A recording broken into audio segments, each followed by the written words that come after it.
सत्य साहस समर्पण की टैगलाइन के साथ भारत एक्सप्रेस ने आज अपने 3 साल पूरे कर लिए हैं। इस मौके पर हमारे साथ मौजूद है कपिल देव मिश्रा जी, जो काफ़ी लंबे समय से बीजेपी से जुड़े हैं और बीजेपी के वरिष्ठ नेता भी हैं।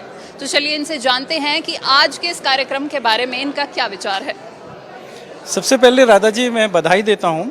आपने जैसे कहा सत्य साहस समर्पण, भारत एक्सप्रेस को जो ये कॉन्क्लेव कर रहे हैं, मैं उपेंद्र जी को और आपकी पूरी टीम को और पूरे चैनल को बधाई देता हूँ। बहुत बढ़िया ढंग से आप लोगों ने इस चैनल को चलाया, आगे भी चलाएंगे, ऐसी मैं शुभेच्छा और शुभकामनाएं देता हूँ। तो सर, जैसा हमारा थीम है विकसित भारत 2047, तो विकसित भारत को विकसित कर बनाने के लिए, भारत के विकास के लिए जो सरकार है, बीजेपी सरकार है, वो क्या क्या चीज़ें कर रही है?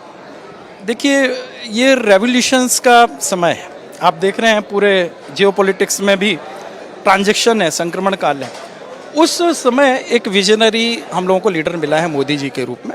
विदेश नीति, रक्षा नीति, अर्थनीति पर हम लोग बहुत अच्छा कर रहे हैं। आप देख रहे हैं जब पूरी दुनिया में जब उथल पुथल है, युद्ध जैसी स्थिति, उस समय भारत में शांति है। तो निश्चित रूप से अब लोग विपक्ष है तो कुछ कहना चाहिए, लोकतंत्र में कहते हैं तो उंगली करें भाई, जो ऊपर बैठे हैं उन्हीं को ना मालूम है कि डिप्लोमेसी हमें बोलना है। बाहर लड़ाई हो रही है, दूसरे के मोहल्ले की लड़ाई, हम अपने नेशनल इंटरेस्ट में चुप हैं। और आप देखिए जो कुछ हो रहा है हो ही रहा है, तो ऐसा इंपॉर्टेंस है। और 2014 जो हमारा विकसित भारत संकल्प है, वो एक विजनरी संकल्प है और वो निश्चित रूप से आज मजबूत हाथों में है। रक्षा नीति, विदेश नीति, हमारी अर्थनीति, तो निश्चित रूप से विजन तो है। तो सर, भारत को आप अगले 15-20 साल में किस तरह से देखते हैं? देखिए, एक वैश्विक ताकत है, 3rd नंबर पे आने वाली। रक्षा में भी हम लोगों ने पिछले बार थोड़ा सा ट्रेलर दिखाया था और देखते ही दुनिया के बड़े देश कैसे पलटी मारे थे।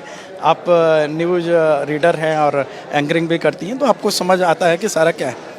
तो जो कोई बढ़ती हुई ताकत होती है और जब दूसरी ताकत चौकन्ना रही है तो बड़ी ताकत है, तो फिर वो स्ट्रेटजी बदल दे। ये हुआ था और ये हुआ था, तो फिर हम लोगों ने भी स्ट्रेटजी बदली। हम लोगों का एक डेमोक्रेटिक वे में एक हमारी विदेश नीति को आप स्टडी करेंगे तो उसमें चुप रहना ही बेहतर।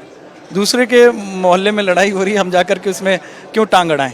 तो हम अपना नेशनल इंटरेस्ट जहाँ है वो मजबूत हाथों में है और बहुत अच्छे ढंग से हम लोगों को देखना चाहिए आगे क्या है। और 15-20 साल में, जैसे आपने राधा जी क्वेश्चन किया, न्यू जनरेशन है, आप देख रहे हैं बढ़ रहे हैं, रोजगार के संसाधन भी हो रहे हैं, अर्थव्यवस्था।